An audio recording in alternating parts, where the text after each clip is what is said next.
God's timing isn't always our timing. He may not work things out the way we can and the way we want it to. But He is working things for the better. This COVID-19 pandemic hits everything around the world, including our educational system. But education doesn't stop. Through the different learning modalities, learning still continues.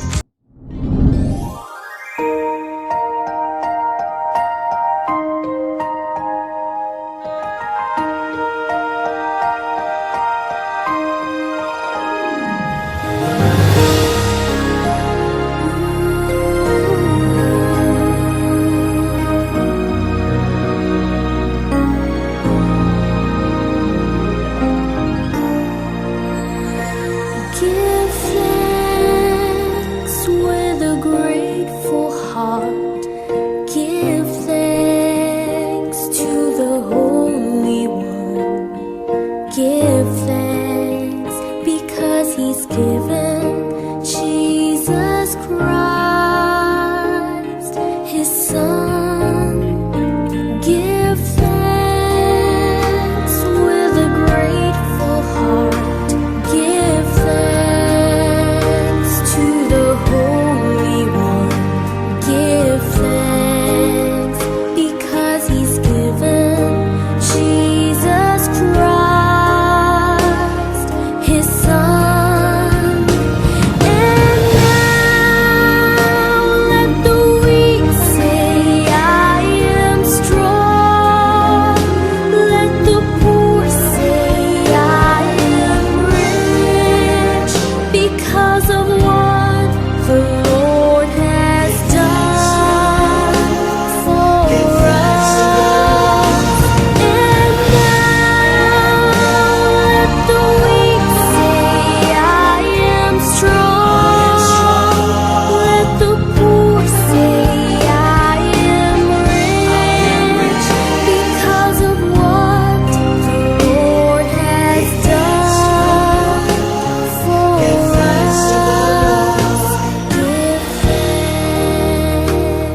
It's the home of men who loved her, men who died to keep us free, men who told to bad the weather, that in one will never be. Region 1, Region 1, Region 1, oh Region 1, better place I see. Region 1, Region 1, oh Region 1, oh Region 1, there is home by far to me.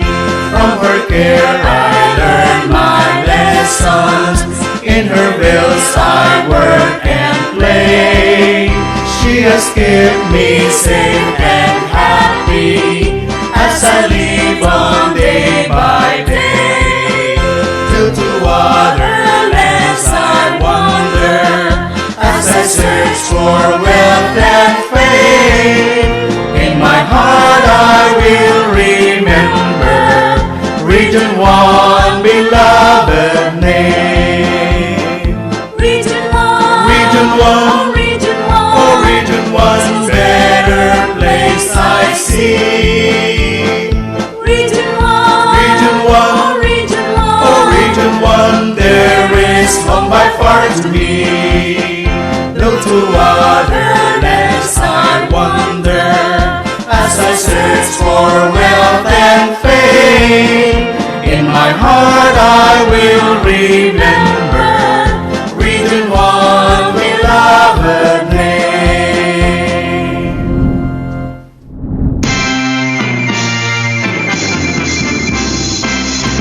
Where the brave heroes fought for our freedom, and her men and women bring her fame.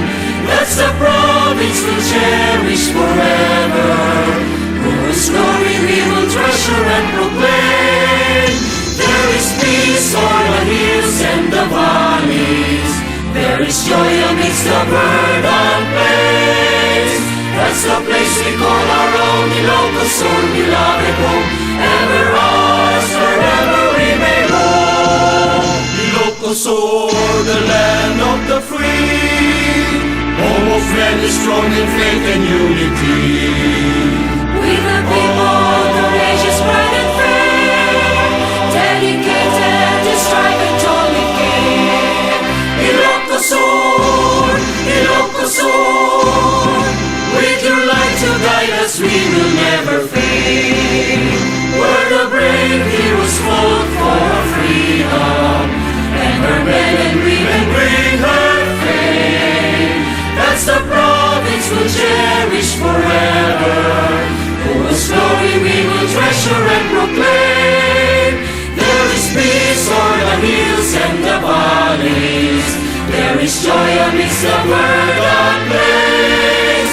That's the place we call our own, Ilocos or beloved home, ever ours, forever we may roam.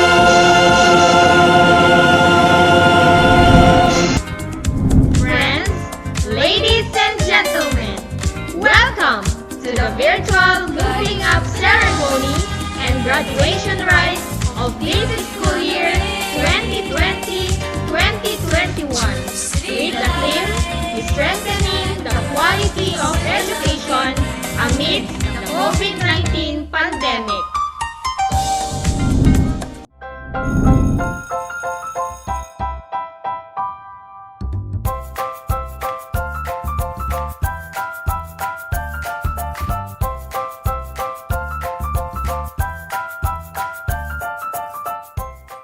Good day to each and everyone who is attending virtually present at this time of our graduation ceremonies for our beloved and very precious graduates for the school year which ends at this time.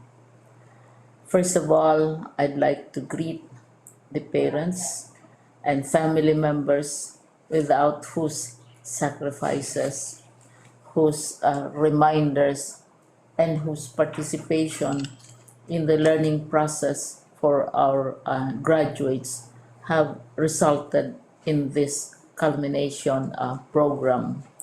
Uh, this year, your role has changed drastically, where we've always believed that the matter of educating our children rests nearly exclusively on our teachers and our staff.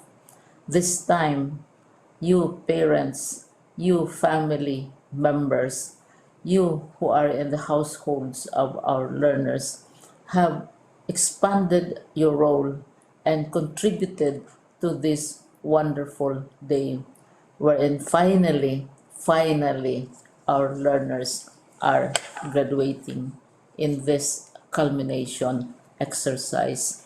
So, congratulations, because this year has not been very easy, has not been a picnic for our teachers, for our family members, as well, especially the parents, mothers, fathers, sisters, brothers, and all who have contributed to the achievement of our learners at this time. So, maraming salamat at congratulations, parents and family members. Mas malaki ang role ninyo at this time compared to earlier graduation exercises. Secondly, I would also like to greet our teachers, without whose very careful review and careful supervision of the work of our pupils and our learners, this event would not be taking place at all. And so, thank you, teachers. Your role has also expanded. In addition to seeing to it that the modules are faithfully followed, the assignments are correctly implemented, and the learners are truly learning, and you have had to deal with new ways of assessing the performance also of the learners. So, congratulations, teachers, for enduring, for your patience, for your love for our learners, and your willingness to engage in a way and methods of teaching which are different from those which are used to. Assessment must have been especially difficult for you, especially since you were not able to see most of the time our students in face-to-face meetings, and most of the meetings, of course, were virtual. We'd also like to thank the local government units for their interest, for their cooperation, and for their continuing contributions to the needs of education, even as our children do not go to school. Your donations of material as well as financial resources at this time are most welcome, and your advice has been taken seriously not only by our teachers, by our school officials, but also by our officials in the Department of Education. We continually talk with local government units, especially in times of disaster, in times of great need for classrooms, for space, and for responses to unforeseen emergencies. Thank you, local government units. But of course, most of the congratulatory greetings fall on the deserving graduate. Each and every one of you is truly special. You are different from the other graduates who have passed through the portals of your school. You went to school practically without seeing your teachers, if at all. You went to school with your parents, your mothers, and your fathers hovering over your shoulders and seeing to it that you are able to complete your assignments. You are completing your studies at a time when examinations and assessments are different. You are culminating these long months of hard work at this time, even as you have to do family chores, even as you are distracted, and even as your world has turned upside down, and it seems and it appears as if we don't know what the future holds and what will happen next. But you have persevered, and now you are ready to graduate. And therefore, you deserve each and every bit of congratulations from us in the Department of Education, from your parents and family members, your teachers, from the officials in local government, as well as in the parent teachers associations. You deserve each and every single congratulatory pat on your back, each hug virtually, of course, and each greeting, which I am sure you are also receiving virtually. I don't know if you will remember this event many, many years from now. I have tried to recall myself who our graduation speaker was when I finished high school and when I finished my college studies. All I remember is that the graduation speaker was someone important, someone who was invited because that someone is supposed to give a message. What was more important to us graduates at that time was the excitement of the celebrations, the happiness and the joy of our parents, the sadness of parting from our classmates and from our teachers, and the enjoyment of all the graduation events that usually take place come commencement day. When I was a college student, we had a series of events which were designed to embed in our minds, which were designed to help us remember and not forget our days in college. We would spend one whole day going around the campus, visiting the classrooms, saying goodbye to our teachers, and sharing memories. We would have bonfires to say goodbye to each other. We had baccalaureate services where we committed ourselves to God and we prayed for guidance when we go out into the world. So many celebrations, and the speaker, of course, is the least important and easily forgotten component of the graduation exercise. Nonetheless, I will exert all efforts to share with you what I see are things or issues which a graduate should remember and recall. I have said that you are very special. You are very different. You are pioneering. There has been no other class like your class. There has been no other graduate like you as a graduating student because you are the very first graduate of the blended learning response to education in the Philippines. And so you ask yourself, what awaits you in the world outside? You can either work because the kind of curriculum you survived and underwent as a student will enable you to go to work if you wish to go to work.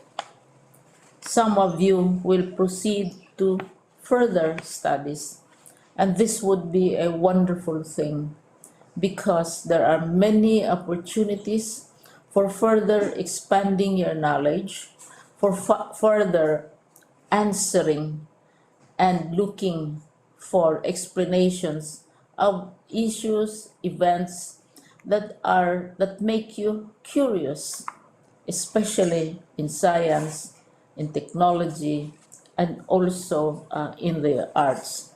So you can work, you can go to further studies, and perhaps some of you will settle down, hopefully not too soon, so you can pursue what you really want to do.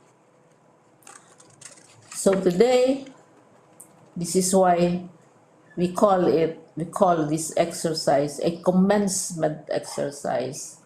It's not the end of our studies. It's not the end of all our efforts with blended learning, with modules, with floods, with earthquakes, and of course with COVID. It's a commencement of doors opening to you. More doors will be open because you are a graduate. You can work, you can proceed for further studies, you can help your parents, and you can perhaps look for opportunities to do what you have always wanted to do, whether at work, whether at advanced studies, whether at learning more in science and technology, in mathematics, and in the arts. All of these opportunities are available to you.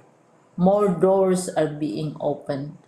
I hope you will select the door which arouses your curiosity, the door which will help you know more about this world, and the door which will allow you to contribute to the development of our country and contribute whatever we can to solve our problems and our challenges. Congratulations once more to each and every one of you. Congratulations to you, parents and family members. Congratulations to you, teachers.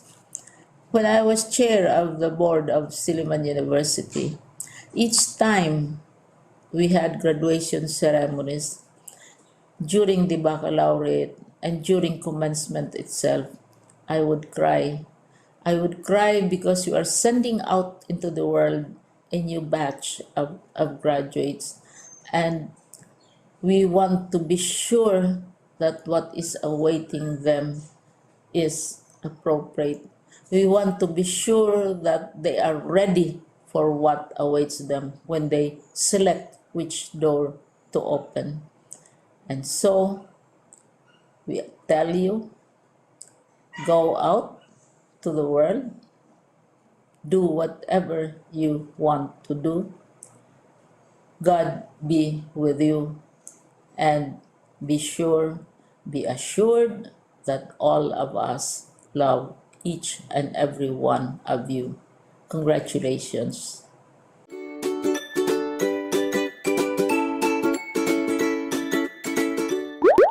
It is with great pleasure and admiration that I convey my best wishes and profound felicitations to all the graduates, completers, and academic awardees of the school year 2020-2021. The efforts you have exerted to accomplish your academic tasks in the difficult times are something worthy of praises. Graduation and moving up ceremonies are the much awaited events in the life of every learner as they represent the golden times of reaching higher education and achieving dreams and aspirations. Definitely, the road you have taken is rough, but all the struggles are worth considering as they are the first few steps that will define your future success. Indeed, finishing this challenging school year during these trying times of COVID-19 pandemic is remarkable since it has been inevitable to face and accept the new normal landscape of education. It has been a school year of extraordinary hard work, dedication, and passion for all school leaders, teachers, learners, and parents in dealing and coping with chosen learning delivery modality to meet the most essential educational requirements. While it is admittedly difficult, you may take it positively as you have been given the opportunity to adapt to difficulties that have strengthened your innate potentials. Likewise, the incessant motivation and support of parents towards the seemingly thorny road to success caused by the global health crisis, as well as the strict obedience to various health and safety protocols, have enormously pitched in to this moment of your graduation and completion. My dear graduates, completers, and awardees, you have just marked another significant milestone in your continued quest for excellence and successful future. Certainly, more challenges will still come your way. However, to hurdle this, you should stay focused and always remember that your dreams are within reach when you are determined and committed to realize them. My beloved parents, community officials, and other stakeholders, accept our heartfelt gratitude for the victory we have achieved today. Thank you for being an effective and efficient partners of the Department of Education in the implementation of distance learning. Your untiring support is a deeper reflection of the unconditional love you have bestowed to the learners through the years. Undoubtedly, you have greatly taken part in realizing the goals and objectives of DepEd's pivot to quality education under the Sulong Educalidad program. Our sincere commendations to all our DepEd officials, the school administrators, faculty members, and non-teaching staff for providing the highest degree of service para sa bata, para sa bayan. Finally, with this happy celebration of your graduation and completion, it is with confidence to say that you have given our team for this year, strengthening the quality of education amid the COVID-19 pandemic, a very special meaning. Congratulations and have a wonderful graduation day and moving up ceremonies. We are now formally opening this event with the presentation of the teaching staff of the Dalakitan Integrated School headed by Mr. Ronald Wilson G. Bermudez, Principal 2.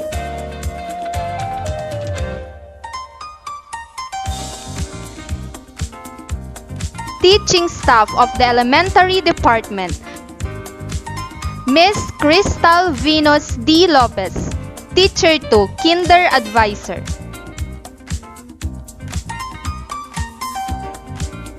Mrs. Joanna Lynn T. Ibe, Teacher 3, Grade 1A Advisor.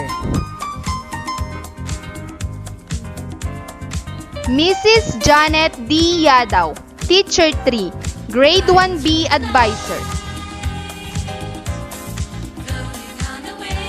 Mrs. Mona Lisa Y. Pilotin, Teacher 3, Grade 2 Advisor.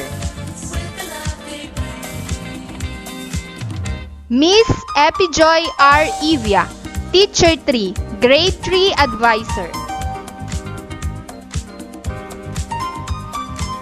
Mr. Christian Y. Yadaw, Teacher 1, Grade 4 Advisor. Mr. Ronaldo I. Ibe, Teacher 3, Grade 5 Advisor. Mrs. Maribel Y. Idica, Master Teacher 2, Grade 6 Advisor. Mrs. Rosemary Y. Fulgencio, Teacher 3, Relieving Teacher. Mr. Joval Y. Idica, Teacher 3, Relieving Teacher.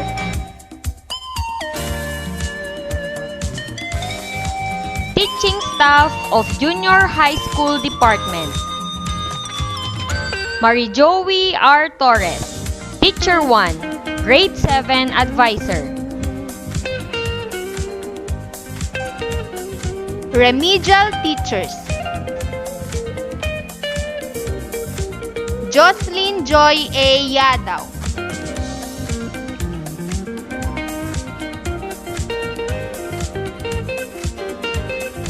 Maria Janina G. Inere.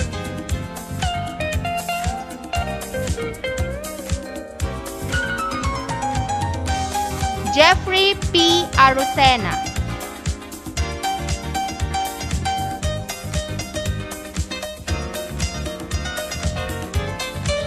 April Lay Ines.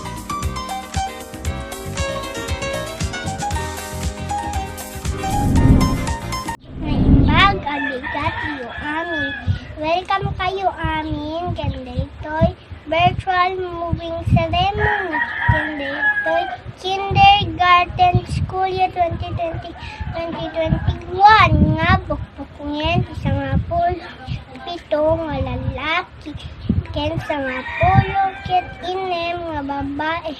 Agyamanak, Diyos, agnina. I have the honor to present to you the candidates for completion this school year 2020-2021, which composed of 17 boys and 16 girls, a total of 33 pupils.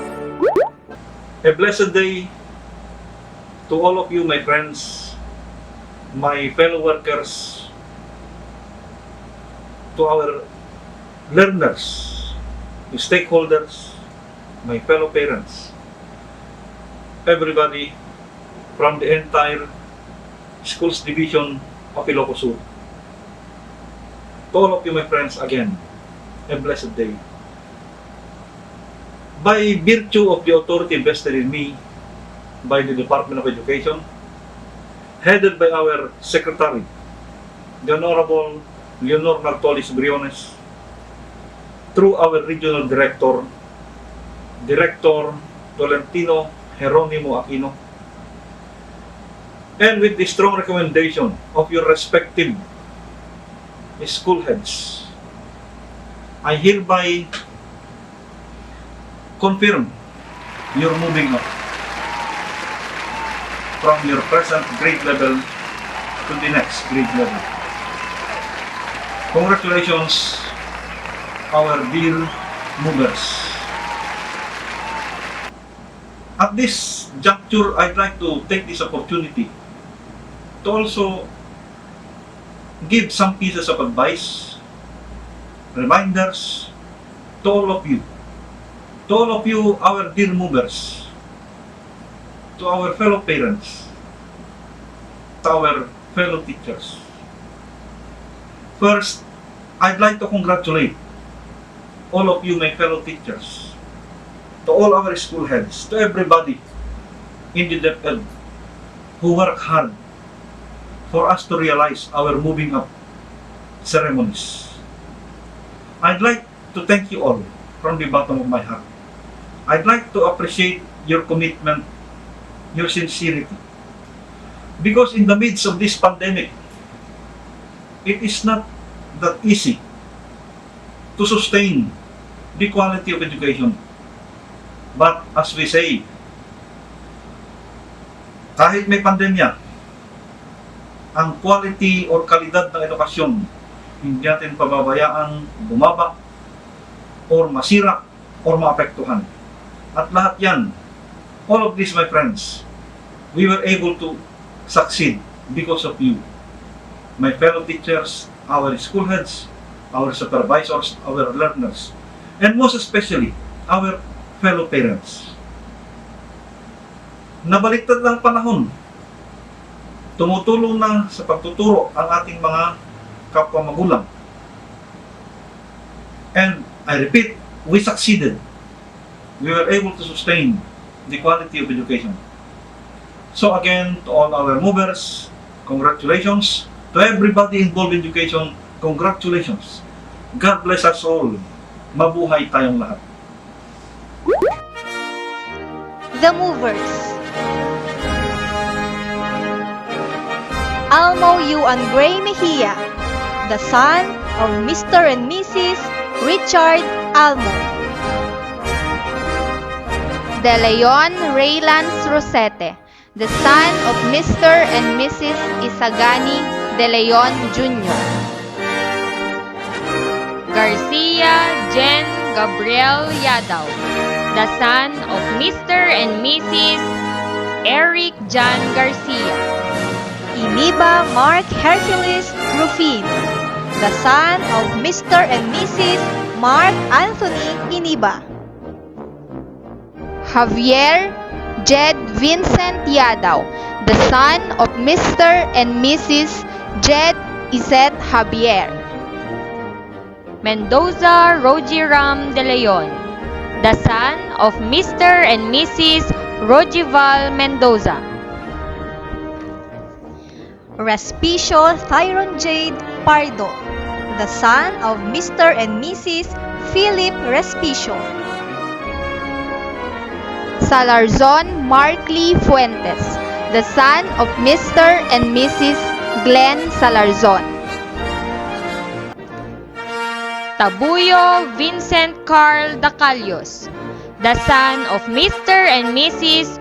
Edison Tabuyo. Ugay Prince Angelo Aguinaldo, the son of Mr. and Mrs. Demetrio Ugay. Veracion Jeffrey Carlo Tangunan, the son of Mr. and Mrs. Jeffrey Veracion. Villegas Mark Josel Yadaw, the son of Mr. and Mrs. Ronel Villegas. Yadaw John Carl Campos, the son of Mr. and Mrs. Carlito Yadaw. Yadaw Mike Ibale, the son of Mr. and Mrs. Norman Yadaw. Yadaw Ethan Josh Honrubia, the son of Mr. and Mrs. Roberto Yadaw. Yahin Dennis Ioro, the son of Mr. and Mrs. Jonathan Yahin. Yahin Mark Gino Tabalbag, the son of Mr. and Mrs. Warlito Yahin Jr. Ablao Megan Aguinaldo, the daughter of Mr. and Mrs. Paul Sherwin Ablao. Alfuerto Hanalay Tugas, the daughter of Mr. and Mrs. Jenseric Alfuerto. Baclig Angelica Guzman, the daughter of Mr. and Mrs. Frederick Baclig. Kalaykay Friel Iboos, the daughter of Mr. and Mrs. Roland Kalaykay. Corpus Rhea Subak, the daughter of Mr. and Mrs. Ronald Corpus. Ibuos Janela Rita, the daughter of Mr. and Mrs. Nelmar Ibuos. Ibos Micaela Alfonso, the daughter of Mr. and Mrs. Ronnie Ibos. Iniba Javelin Mandado, the daughter of Mr. and Mrs. J.R. Iniba. Mamadil Jonalyn Ibuos, the daughter of Mr. and Mrs. Juanito Mamadil Jr. Mangrubang Jeneline Tabuso, the daughter of Mr. and Mrs. J. Mangrubang. Pagala Chesan Yadaw, the daughter of Mr. and Mrs. Chester Pagala. Rosete Althea Sabin Inay, the daughter of Mr. and Mrs. Florendo Rosete Jr. Tangunan Jenny Kate Yoro, the daughter of Mr. and Mrs. Nelson Tangunan. Tangonan Rojen Ann Gamundoy, the daughter of Mr. and Mrs. Rolly Tangonan. Yadaw Athena Jade Manding, the daughter of Mr. and Mrs. Gerson Yadaw. Yadaw Frances Jen Salcedo, the daughter of Mr. and Mrs. Francis Yadaw. Good day, everyone. I, Mrs. Maribel Y. Idica, the advisor of grade 6 pupils of the Dalakitan Integrated School, have the honor to present to you the candidates for graduation for school year 2020 and 2021, which is composed of 16 boys and 18 girls, a total of 34 pupils. Sir, your petition for confirmation. Upon presentation of the 34 candidates for graduation and 33 kindergarten movers, I, as the Principal 2 of the Dalakitan Integrated School, hereby certify that they have satisfactorily completed the requirements prescribed by the Department of Education for graduation from the K-12 basic education curriculum. I therefore petition for the confirmation of their graduation from elementary this 16th day of July 2021 with all the rights, privileges, duties, and responsibilities, as well as obligation thereunto appertaining.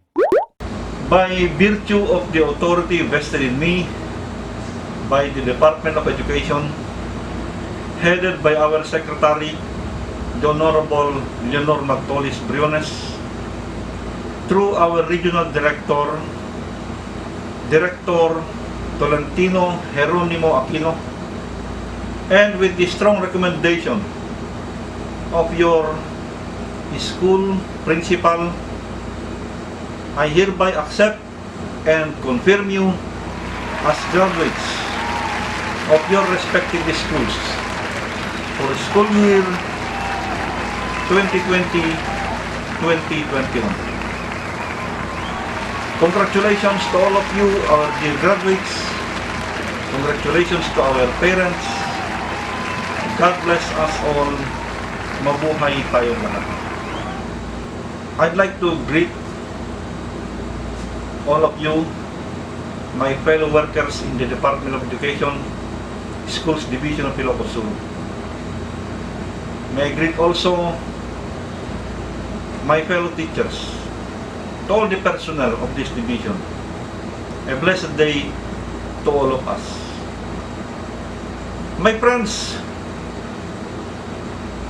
our graduation this time, for the second time, is a rather virtual one. It's not the usual way of having a graduation, just because of the pandemic. But my friends, this is for all of us. In the midst of this pandemic, let's make education work. Let's maintain the quality of education. Let's make our resolve to improve the quality of education stronger. Education shall continue. The quality of education shall never be sacrificed. This is one challenge that is for all of us, also to our learners, But my friends, I know Filipinos are very resilient. We can survive. We shall survive. How to do that will all depend upon us. But most of all, let's pray hard so that this pandemic will be over not very soon, not as soon as possible, because we have no control over this. But let's pray hard that it will be over now. I know all of us have sacrificed working hard during this pandemic. Let us continue working hard for the sake of our learners, for the betterment of our country, for all of us. Let's give our best so that the quality of education will not only be maintained, will not only be sustained, but shall improve as days, months, years go by. Let's give our best, my friends. And I repeat, let's pray hard so that this pandemic will be over now, so that we will be able to go back to our normal life that we used to have. Again, my congratulations to all of you, our dear graduates. Congratulations to our dear parents. Congratulations to all my fellow teachers, to all of you who sacrificed so that quality education can or will continue. God bless. Mabuhay tayong lahat. The graduates. Kabanganan Ivan Asilo, the son of Mr. and Mrs. Alejandro Kabanganan. Dagdagan Jairos Aguinaldo, the son of Mr. and Mrs. Rogelio Dagdagan. De Leon Christopher Yadaw, the son of Mr. and Mrs. Rodrigo De Leon. Divina Stephen Dave Respicio, the son of Mr. and Mrs. Nilo Divina. Guzman Christian Lee Basarte, the son of Mr. and Mrs. Crisanto Guzman. Ibuos Kent Daryl Angulo, with honors, the son of Mr. and Mrs. Clemente Ibuos. Ikawat Liumel Yadaw, the son of Mr. and Mrs. Leonard Ikawat. Labong Emmanuel Barcena, with honors, the son of Mr. and Mrs. Jaymar Labong.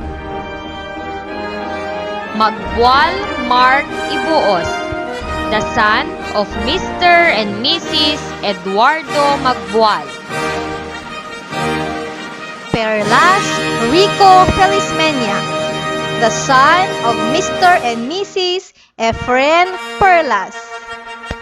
Salvosa Christian Miel Tangonan, with honors, the son of Mr. and Mrs. Benjamin Salvosa. Tangonan Chris Noah Ranyon, the son of Mr. and Mrs. Albert Tangonan. Tungpalan Noah James Ibuos, the son of Mr. and Mrs. Eusebio Tungpalan.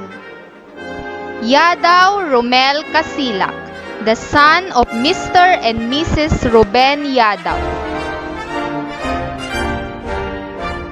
Yahin Mark Rainiel Ibuos, the son of Mr. and Mrs. Reynante Yahin. Yapit Jairus Makugay, with honors, the son of Mr. and Mrs. Mark Lawrence Yapit. Baldomir Zanea Cassandra Tabrilla, the daughter of Mr. and Mrs. Frederick Baldomir. Custodio Alicia Nicole Evora, the daughter of Mr. and Mrs. Milandro Custodio. Fuentes Charmaine K. Aljo, the daughter of Mr. and Mrs. Melchor Fuentes. Gaddon Eliza Marie Saperiano, with high honors, the daughter of Mr. and Mrs. Roland Gaddon.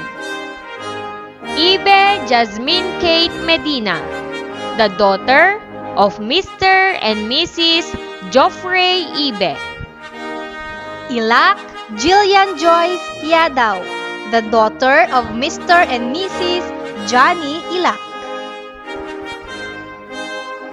Levantino Nanali Guzman, with honors, the daughter of Mr. and Mrs. Pepito Levantino. Mamadil Joanna May Ibuos, the daughter of Mr. and Mrs. Juanito Mamadil.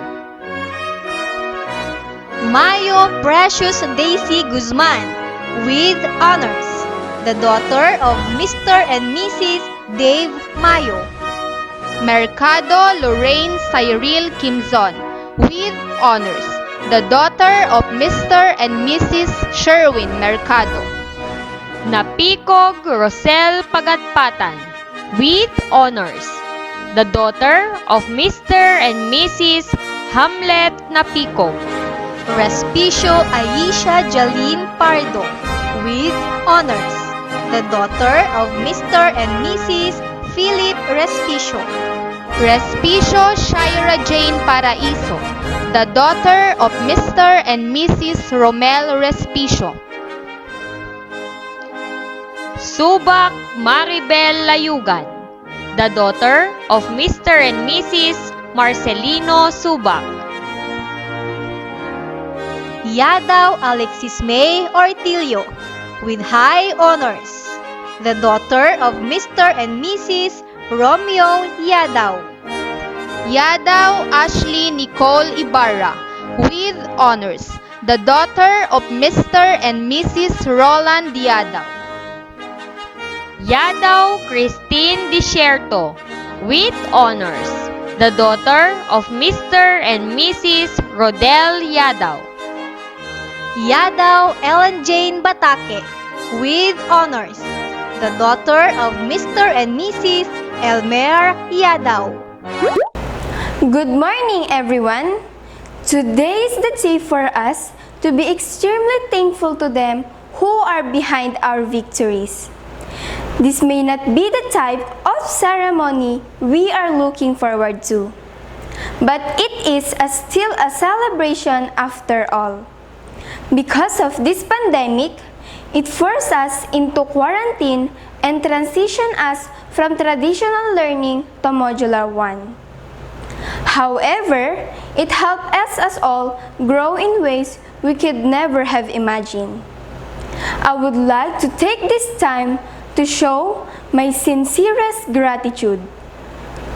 To our parents, thank you is not enough for all your sacrifices and love you showered upon us.